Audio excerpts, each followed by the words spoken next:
Well, as the sign says, we're on Central Park West. We're on the yuppie west side. And that building beyond it, that's the Dakota. Right there is where they assassinated John Lennon. But over here, if you follow, is a happier, something happier.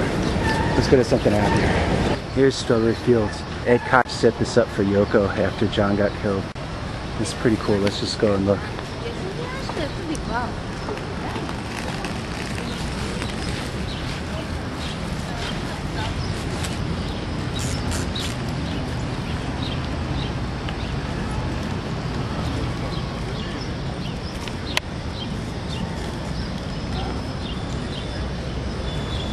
Let me show you where I like to go.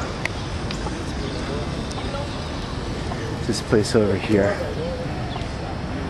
Behind Strawberry Fields. That only me and the squirrels and rats know that. But anyway, here's a really cool spot. So this little pigeon. A lot of times, if you sit here quiet long enough, all kinds of weird animals come out here. New York has a lot of mice and rats in it, but the rats that come out over here have these like chipmunk markings on them. They're beautiful. You think I'm insane?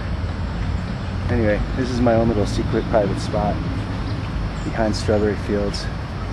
This is where I come when I just want to hang out. Let me see what I look like. I look terrible. So a lot of you, when TV executives contact me through YouTube, they ask, are you a teenager? And obviously no, I'm not. But, and then the kids contact me, they ask, are you really 104 years old? No, I'm somewhere in between. But, you know, Spin and Rolling Stone did some kind of, I don't know if it was a poll or whatever, but they made their list of who are the most influential rock bands of all time. Of course, number one was the Beatles, John Lennon's band. But number two was the Ramones. Now, I never got to meet John Lennon, but I got to work with Joey Ramone, and I got to do a poster for one of his solo shows. And I got to work with him in the place that he used to live on 2nd Street, which is now called Joey Ramone Place. So why don't we just sort of magically flip there now through the miracle of video, and let me tell you some stories about when I worked with Joey Ramone on Joey Ramone Place back in the old days. Bye. Here's a little bit of Ramone's gossip and trivia. This is where Johnny used to live, the Republican Ramone. He was going out with this chick that was heir to the Whitney Museum fortune, so he got to live better than the others pretty much. At least that's my version of it. And right across the street here, this is the church that the Time Has Come Today video was shot in. So as you can see, it was not much of a commute for Johnny. That must have been an easy shoot for him. I do big battle. Here we are in the Bowery. This is probably one of the last times I'll have a chance to tape CB's because it's closing down real soon. I think this month. Anyway, this is where the Ramones started out. CBGB's on the Bowery. Bowery used to be synonymous with poverty. Now it's synonymous with yuppies. Look at all these fancy new buildings they're putting up. Nothing like the old buildings.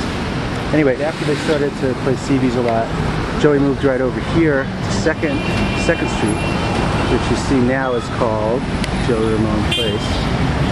So let's go and I'll show you where Joey used to live, where I worked with him on this poster back in the 80s. Okay, here we go. This is where Joey used to live, right up here on the 2nd floor in the loft. That's where Joey and Arturo used to live. Arturo's still, he doesn't live there anymore, but he's still around. He still does a lot of Ramone stuff. In that door there's a stairway heading up to the 2nd floor. And Joey was already sick enough by the time I was working with him in the late 80s that he needed help just going up the stairs. You know, Joey, like everyone thinks now, oh, you know, Joey Ramone Place, like he's a legend. He was a legend then, and he was, but it doesn't mean he got treated well. You know, when Joey, he was really sick for a long time. Then towards the end, he just, he collapsed on the street. He broke his hip, he fell, he tripped. He lay there for hours and people just left him there. You know, New York is kind of famous for that. We've had a lot of really great, brilliant artists here. We treated them all like shit. You know, we preserved one of Edgar Allan Poe's houses up in the Bronx. We named a street after Edgar Allan Poe on the Upper West Side. But meanwhile, Edgar Allan Poe died in poverty. He was treated like shit his whole life. I guess if I have a request of all you people on YouTube, if you meet somebody, you know somebody and you know they have a vision, they're a real artist, they put their soul into their work, and maybe they're not making $1 million, but they're doing it for the right reasons, you should treat them with respect while they're alive and let them know when it matters. You know what I mean?